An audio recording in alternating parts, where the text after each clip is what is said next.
Hello friends, स्वागत है आप सबका हमारे यूट्यूब चैनल में।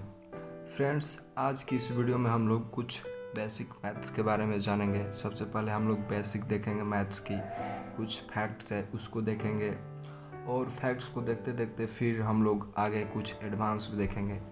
तो सबसे पहले हम इम्पोर्टेंट फैक्ट्स को देखते हैं। कुछ फैक्ट्स है बेसिक के लिए, ताकि आपको बेसिक का ज्ञान हो और आप अच्छे से मैथ को सॉल्व कर पाएँ। तो सबसे पहला फैक्ट देखते हैं दोस्तों कि किसी संख्या में शून्य का गुणा किया जाए या शून्य में किसी संख्या से गुणा किया जाए तो गुणनफल शून्य प्राप्त होता है। कहने का मतलब है कि यदि कोई संख्या है, अगर उसमें आप शून्य से गुणा करते हैं तो वो शून्य ही आएगा। जैसे 5 में 0 से गुणा किया 0 आएगा, या 0 में 5 से गुणा करें तो 0 ही आएगा। अब दोस्तों नेक्स्ट देखते हैं फैक्ट्स। शून्य में किसी संख्या से भाग दिया जाए तो भागफल शून्य प्राप्त होता है।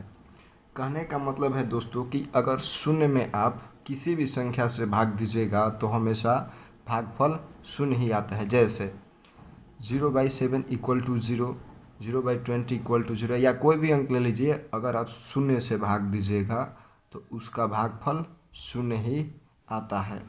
अब नेक्स्ट देखते हैं दोस्तों, किसी संख्या को शून्य से भाग दिया जाए तो भागफल इन्फिनिटी प्राप्त होता है।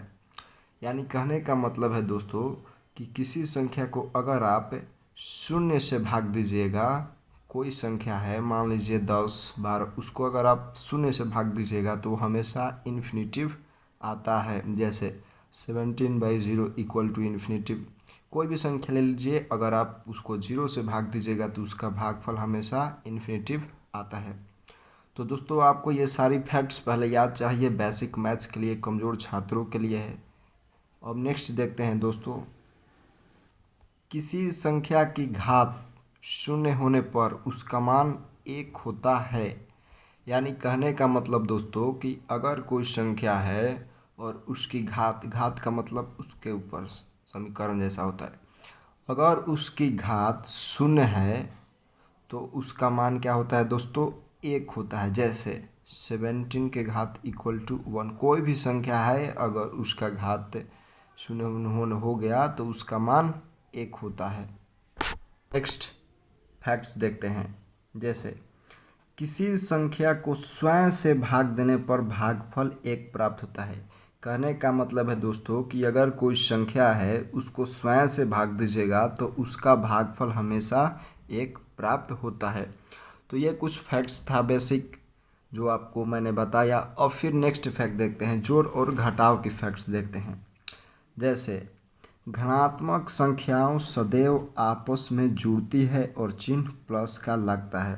कहने का मतलब दोस्तों कि जो धनात्मक संख्याएं हैं जिनमें प्लस होता है, उनमें सदैव आपस में जुड़ते हैं और उनमें चिन्ह प्लस का चिन्ह लगता है। जैसे 2 जोड़ 3 इक्वल टू 5, 7 जोड़ 3 इक्वल टू 10।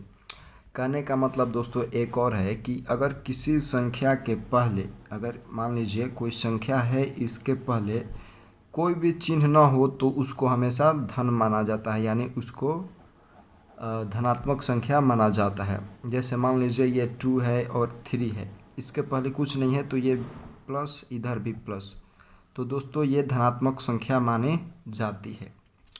नेक्स्ट फैक्ट देखते हैं दोस्तों, धनात्मक और ऋणात्मक संख्याएं सदैव आपस में घट जाती है और चिन्ह बड़ी संख्या का लगता है। कहने का मतलब है दोस्तों कि धनात्मक संख्या और ऋणात्मक संख्या सदैव आपस में घट जाती हैं। जैसे देखिए +5 है, अब -7 है, तो ये दोनों आपस में घट गई और इनमें चिन्ह बड़ा संख्या का लगता है। जो बड़ी संख्या है उसी का चिन्ह, तो +5 और -7 में बड़ी संख्या कौन सी है? तो -7, तो चिन्ह किसका लगेगा? इसी का। जैसे देखिए इसमें से ये घटा तो इसमें बड़ी संख्या कौन सी है? 11, तो चिन्ह किसका लगेगा? जो बड़ी संख्या है उसी का, माइनस का। दोस्तों अब नेक्स्ट फैक्ट देखते हैं। जैसे ऋणात्मक संख्याओं आपस में जुड़ जाती है और चिन्ह ऋणात्मक संख्याओं यानी माइनस का लगता है। जैसे -5 और -2 आपस में ये दोनों जुड़ गई और चिन्ह इसी का लग गया।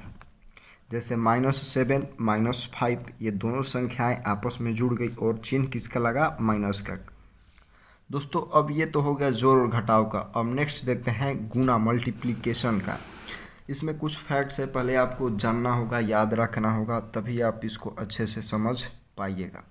जैसे प्लस इंटू प्लस क्या होता है, प्लस। जैसे 2 × 2 = 4।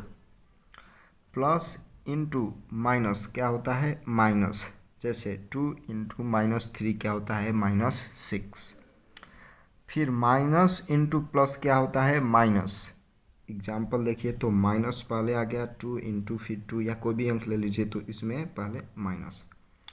फिर क्या कहता है फैक्ट्स कि माइनस इंटू माइनस क्या होता है, प्लस होता है। जैसे एग्जाम्पल देखिए -2 और -4 तो ये दोनों हो गया माइनस माइनस प्लस, और प्लस का साइन हो गया।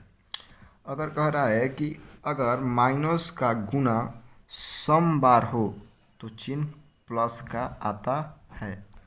अगर माइनस का गुना सम बार, अगर माइनस का गुना विषम बार हो, विषम बार हो तो चिन्ह माइनस का आता है। जैसे आप देख सकते हैं 2 × -3 × 4 × -2 × -3। अब इसको आप पहले किसका चिन्ह ज़्यादा है, माइनस का 2 3, तो यानी माइनस का चिन्ह विषम बार है और प्लस का चिन्ह 1 2 सम बार है। तो चिन्ह किसका ज़्यादा है, विषम बार ज़्यादा है, तो किसका गया, विषम का।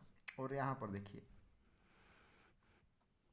-3 × -2 × -4 × -5 = 120। देखिए यहाँ पर माइनस का 1 विषम बार, फिर यहाँ पर विषम बार, और फिर यहाँ पर विषम बार, और फिर यहाँ पर विषम बार। तो दोस्तों आप लोग ये समझ गए होंगे। और फिर आपको हम नेक्स्ट बार दोस्तों, और ये हमारा लास्ट है facts, important facts basic maths के लिए, वो है डिवीज़न यानी भाग। भाग क्या कहता है दोस्तों, यदि अंश और हर के चिन्ह समान है, अंश और हर के चिन्ह समान है तो धनात्मक मान प्राप्त होगा, और यदि अंश और हर के मान असमान है तो ऋणात्मक मान होगा। दोस्तों ये डिवीज़न कह रहा है कि यदि अंश है और हर है, अगर उसका चिन्ह समान है तो उसका धनात्मक यानी प्लस मान होगा, और यदि अंश और हर के मान असमान है तो ऋणात्मक मान प्राप्त होगा। जैसे देखिए plus by plus plus, plus by minus minus, minus by minus plus, minus by plus minus. Example दोस्तों जैसे देखते हैं 6/2 इसको प्लस में आया, फिर 6/-2 तो ऋणात्मक है तो माइनस में आया, दोनों माइनस माइनस है ऋणात्मक, प्लस हो गया, माइनस माइनस प्लस, प्लस का मान आया, फिर -6/2 माइनस का आया। तो दोस्तों ये थी आज की कुछ इम्पोर्टेंट फैक्ट्स। आपको ये अच्छी लगी होगी तो हमारे वीडियो को लाइक करिएगा, शेयर करिएगा और चैनल को सब्सक्राइब करिएगा। और फिर दोस्तों नेक्स्ट वीडियो में मिलेंगे, तब तक आप लोग इसको अच्छे से रिवाइजन कीजिए और रिवीजन करके अच्छे से याद करिए, ताकि आपको बेसिक मैथ्स अच्छी हो सके, फिर आप मैथ्स में बहुत आगे हो सके। फिर दोस्तों मिलते हैं आपको नेक्स्ट वीडियो के साथ, तब तक के लिए जय हिंद।